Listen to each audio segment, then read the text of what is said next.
শেষ হয়ে গিয়েছে আজকে স্ম্যাকডাউনটি। বলা চলেছে আজকে স্ম্যাকডাউনটি একেবারে বাজে ছিল। তো আজকের স্ম্যাকডাউনে কি হলো সে সম্পর্কেই জেনে নেওয়া যাক। আজকে স্ম্যাকডাউনের শুরুতে আসেন প্রিয়াঙ্কা বেলার, কারণ আজকে স্ম্যাকডাউনটি যে জায়গায় হচ্ছে সেটি হচ্ছে প্রিয়াঙ্কা বেলার হোম টাউন, যার কারণে তাকে স্ম্যাকডাউনের শুরুতে আসতে দেখা গিয়েছিল। সেটা প্রিয়াঙ্কা বেলার এসে প্রোমোকাট করতে থাকেন। তিনি তার প্রোমোকাটে বলে যে তিনি এবার রেসলম্যানিয়াতে যে ইনজুরিটির শিকার হয়েছেন সেই ইনজুরিটি তিনি ধীরে ধীরে রিকভার করে নিচ্ছেন এবং তিনি অনেকটাই রিকভার করে নিয়েছেন। তিনি খুব শীঘ্রই রেসলিংয়ে ফিরতে চলেছেন এবং সমস্ত দর্শকরা অনেকটি সাপোর্ট দেয় প্রিয়াঙ্কা বেলারকে। তারপর সে জায়গায় প্রিয়াঙ্কা বেলারকে ইন্টারফিয়ার করে নিয়মি এসে প্রিয়াঙ্কা বেলারকে বলেছে তোমার আমার মধ্যে যে সম্পর্কটি রয়েছে সেটি আবার পুনরায় শুরু করি। তোমার আমার মধ্যে যে সমস্যাটি হয়েছে সেই সমস্যাটি আমি শেষ করতে চাই। আমি জেড গ্যালারিকে যে আক্রমণটি করেছি সেটি ভুলবশত আক্রমণ করেছি, যার কারণে আমি তোমার মধ্যে আমার মধ্যে সমস্ত সমস্যাগুলো সমাধান করতে চাই। যার কারণে আমি গিয়েছিলাম তোমার বাসাতে, কারণ সে জায়গায় আমি তোমাকে পাইনি। সে জায়গায় প্রিয়াঙ্কা বেলার মা এবং বাবা বলে যে তিনি আসেনি। সে জায়গায় বলেছে সে জায়গায় তোমার মা বাবা ছিল না, তোমার সেই ছোটোবেলার ছবিগুলো দেখেছি, যা দেখে আমি সেই পুরনো সময়গুলোর কথা মনে করেছিলাম। তাই আমি চাই যে তোমার আমার মধ্যে যে সম্পর্কটা রয়েছে সেটি পুনরায় শুরু করতে। তো তাদের মধ্যে প্রোমোকাট চলতে থাকে। ঠিক সেই সময় দেখা যায় যে জেড গ্যালারি আসে। জেড গ্যালারি এসে তিনি আক্রমণ করে নিয়মিকে। তারপর সে জায়গা থেকে প্রিয়াঙ্কা বেলায় চলে যায়। তারপর দেখা যায় যে একটি ওমেন্স থেকে qualify match money in the bank pay per view সেই লেটার ম্যাচটির জন্য সেই ম্যাচটি দেখা যায় ন্যাজেক ভার্সেস জেড গ্যালারি ভার্সেস নিয়মির মধ্যে। তো ম্যাচটি শুরু হলে এক পর্যায়ে নিয়মি তিনি রিংয়ের বাইরে চলে যায়। সে জায়গায় ফাইট করতে থাকে ন্যাজেক এমন জেড গ্যালারি। ম্যাচটি এক পর্যায়ে গিয়ে দেখা যায় যে ন্যাজেক তিনি দুজনকে ডিস্ট্রয় করে দেয়, জেড গ্যালারিকে এবং নিয়মিকে দুজনকে একসাথে রেখে। যখন ন্যাজেক তার ফিনিশার টপ রোপ থেকে দিতে যাবে ঠিক সেই সময় সেই ফিনিশার দিতে গিয়ে দেখা যায় যে নিয়মি সে জায়গা থেকে সরে যায় এবং সেই ফিনিশারটি ন্যাজেক দিয়ে দেয় জেড গ্যালারিকে। শুধু যেটা সুযোগ নিয়ে নিয়মিত তিনি ন্যাজেককে রোল আপের মাধ্যমে পিন করে সে কোয়ালিফাই হয়ে যায় সে মানি ইন দ্য ব্যাংক লেটার ম্যাচটির জন্য এবং তিনি সেই ম্যাচটি জিতে যায়। তো আপনাদের যেমনটা জানিয়েছিলাম যে টেবল টেনিস ম্যাচটির মধ্যে নিয়মি জিততে পারে, তো তেমনটাই দেখা গিয়েছে। পরবর্তীতে ব্যাক স্টেজে দেখা গিয়েছে আর্টুদের সাথে সমস্যা সোলোসুকা এবং জেসির মধ্যে। বলা যায় যে সে জায়গায় আর্টু তিনি সোলোসুকাকে পুরো কল আউট করে দিয়েছেন তাদের পুরো টিমকে। সে জায়গা থেকে একটি ম্যাচ কনফার্ম হয়ে যায় আজকে স্ম্যাকডাউনের জন্য। পরবর্তী তাদের ম্যাচটি দেখা যায় জেসি এবং আর্টুদের মধ্যে। তো ম্যাচটির মধ্যে সোলোসুকা তারা ইন্টারফেয়ার করেছিল। তো ম্যাচটির মধ্যে দেখা গিয়েছে যে জনসনের সমস্ত মুভগুলো ব্যবহার করতে আর্টুদকে। তারপর দেখা যায় যে এই ম্যাচটির মধ্যে জেসি তিনি ডিস্ট্রয় করে দেয় আর্টুদকে এবং সে জায়গায় আর্টুদকে পিন করে সেই ম্যাচটির মধ্যে ভিক্টরি নিয়ে নেয়। তারপর দেখা যায় যে সোলোসুকা এবং জেসি মিলে তারা আক্রমণ করতে থাকে আর্টুদকে। তারপর সে জায়গায় দেখা যায় যে আর্টুদকে সেভ করতে আসেন জিমি ওসো একটি স্টিল চেয়ার নিয়ে, যেটা দেখে সোলোসুকা তিনি রিংয়ের বাইরে চলে যায় এবং জেসি তিনি রিংয়ের বাইরে চলে যায়। তারপর দেখা যায় যে সোলোসুকা তিনি ইন্টারফিয়ার করতে থাকে জিমি ওসোকে। সেটা সুযোগ নিয়ে জেসি পিছন থেকে আক্রমণ করে জিমি ওসোকে। সে জায়গায় জিমি ওসোকে ডিস্ট্রয় করে দেয় আজকে আর্টুদের পাশাপাশি সোলোসুকা এবং জেসি। পরবর্তী রিংয়ে আসতে দেখা যায় স্ট্রিট প্রফিটকে। স্ট্রিট প্রফিট এসে তারা নিজের সম্পর্কে ভালো ভালো কথা বলতে থাকে এবং নিজেদের বেস্ট এক টিম চ্যাম্পিয়ন হিসেবে দাবি করতে থাকে। তো তারা প্রোমোকাট করতে থাকে, তাদের ইন্টারফিয়ার করে ফক্সিয়াম টিম। তারাও এসে নিজেদের সম্পর্কে ভালো ভালো কথা বলতে থাকে, কল আউট করতে থাকে স্ট্রিট প্রফিট টিমটিকেও। তারপর তাদেরকেও ইন্টারফিয়ার করে মোটর সিটি মেশিন কার এনে তারা বলেছে আমরা এখন এই টাইটেলটি হারিনি, যার কারণে আমরা এই টাইটেলটির জন্য একটি রিম্যাচ চাই।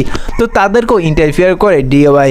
তো ডিআইওয়াই এসে তারা এই ম্যাচটির জন্য একটি রিম্যাচ চায়। তো তাদের মধ্যে প্রোমোকাট চলতে থাকে। ঠিক সেই সময় দেখা যায় যে লাইট অফ হয়ে যায়। তো লাইট অন হলে দেখা যায় যে সে জায়গায় হোয়াটস ফ্যামিলি এসে তারা আক্রমণ শুরু করে সেই ট্যাগ টিমগুলোকে। আর এ থেকে বোঝা যায় যে এবার হোয়াটস ফ্যামিলি তারা এই ট্যাগ টিম চ্যাম্পিয়নের পিছনে যেতে চলেছে। পরবর্তীতে মেন্সের একটি ট্যাগ টিম ম্যাচ দেখা যায়। তো সেই ট্যাগ টিম ম্যাচটি দেখা যায় রেফিন্স টিমের সাথে সেন্ট্রো স্কোয়ার টিমের মধ্যে। তো এই ম্যাচটির মধ্যে দেখা যায় যে এনএক্সটি চ্যাম্পিয়ন এসে তারা ইন্টারফিয়ার করে।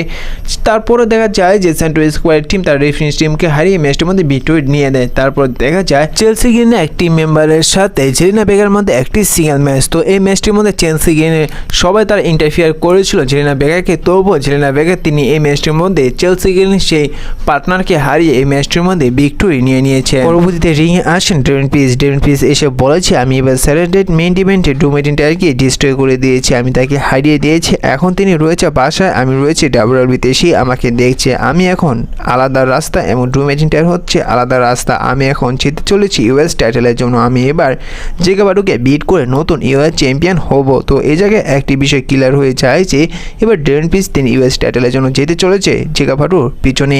তারপর সে জায়গায় ডেরেন পিস যখন জিতে নেয় ঠিক সেই সময় থিম সং প্লে হয় জেকা ফাটুর, কারণ আজকে এই স্ম্যাকডাউনে আরও একটি মেন্সে কোয়ালিফাই ম্যাচ দেখা যাবে মানি দ্য ব্যাংক পেয়ার-ভিউ সেই লেডার ম্যাচটির জন্য। তারপর সেই কোয়ালিফাই ম্যাচটি দেখা যায় মানি দ্য ব্যাংক পেয়ার-ভিউর জন্য, সেই ম্যাচটি দেখা যায় কার্মেলো হাইস ভার্সেস আন্দ্রাদে ভার্সেস জেকা ফাটুর মধ্যে। তো ম্যাচটি শুরু হলে দেখা যায় যে এই ম্যাচটির মধ্যে জিসি এবং সোলো সুগা এসে হেল্প করতে চায় জেকা ফাটুকে, যেটা মোটো চাইছিল না জেকা ফাটু তাকে যেন হেল্প করে সোলো সুগা এবং জিসি। আর এবার স্ম্যাকডাউনের শুরুতে যেভাবে জিসি এবং সোলো সুগা আক্রমণ করেছিল জিমি উসোকে তারই বদলা নিতে আসেন এই ম্যাচটির মধ্যে জিমি উসো এসে আক্রমণ করে জিসিকে এবং সোলো সুগাকে, যেটা দেখে জেকা ফাটু অনেকটা ইন্টারফিয়ার হয়ে যায়, যেটা দেখে আন্দ্রাদে তিনি সেটা সুযোগ তুলে নেয় এবং তিনি কার্মেলো হাইসকে পিন করে তিনি কোয়ালিফাই হয়ে যায় সে মানি দ্য ব্যাংক পেয়ার-ভিউ লেডার ম্যাচটির জন্য, যেটা দেখে জেকা ফাটু অনেকটা রেগে যায়। তারপর দেখা যায় যে রিংয়ে আসেন তারপর কোরোস রিংয়ে এসে তিনি প্রোমোগাট করতে থাকেন। তিনি বলে যে আমি রেসলম্যানিয়ার পর আমি আমার বাসায় চলে গিয়েছিলাম, আমি আমার বাসায় চলে গিয়ে আমি ফ্যামিলির সাথে ভালো ভালো সময় কাটিয়েছিলাম, এমন সে জায়গায় ভাবছিলাম আমি এসে তোমাদের কি সারপ্রাইজ দেবো এবং তোমাদের সামনে এসে কিভাবে হাজির হব।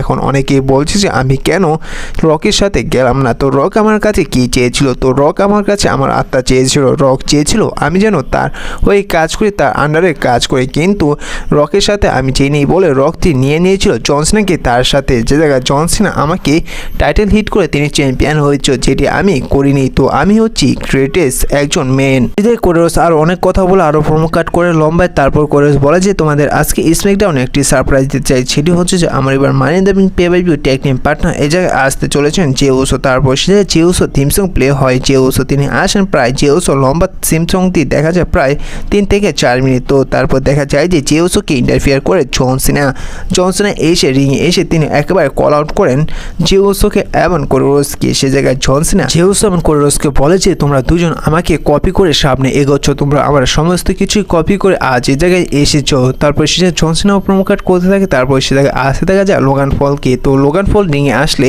সমস্ত দর্শকরা ভু করতে থাকে। সে জায়গায় লোগান পল বলে যে আমি রিংয়ে আসলে তোমরা কেন আমাকে ভু করো, কারণ আমি এই জায়গায় কোরেসকে থেকেও বেস্ট রেসলার, আমি জে উসো থেকেও বেস্ট রেসলার, তোমরা জে উসো কোরেসকে ভু করো না কেন। তারপর সে জায়গায় জন সিনা তিনি বলে যে আজ যে জায়গায় লোগান পল এসেছে তিনি নিজের যোগ্যতায় এসেছে, আর আমি আজ যে জায়গায় এসেছি নিজের যোগ্যতায় এসেছি, আর কোরেস এসেছে তার বাবার ব্যাকগ্রাউন্ড দিয়ে, এমনকি জে উসো এসেছে তার বাবার তার ফ্যামিলির ব্যাকগ্রাউন্ড দিয়ে, তার কারণে তারা এই জায়গায় কোনো কিছুই যোগ্যতা রাখে না। তারপর লোগান পল বলে যে আমি হচ্ছে ডাব্লিউডাব্লিউই ফিউচার, আমি হচ্ছে ডাব্লিউডাব্লিউই ফেস, আর জন সিনা হচ্ছে লাস্ট এবং শেষ চ্যাম্পিয়ন। তারপর তাদের মাঝে প্রোমো কাট চলতে থাকে। এক পর্যায়ে তাদের মধ্যে দেখা যায় একটি টুকটাক আক্রমণ, যে জায়গায় জে উসো এবং কোরেস তারা প্রথম আক্রমণের শিকার হলো। এক পর্যায়ে তারা আক্রমণ শুরু করে লোগান পল এবং জন সিনাকে। এক পর্যায়ে দেখা যায় যে তারা জন সিনাকে ডিস্ট্রয় করে দেয়। তারপর জন সিনার সেই টাইটেলটি থাকে রিংয়ের মধ্যে এবং সেই টাইটেলটি তুলে নেয় কোরেস, এবং তিনি কোরেস সেই টাইটেলটি তুলে নিয়ে তিনি হ্যান্ড রাইজ করে।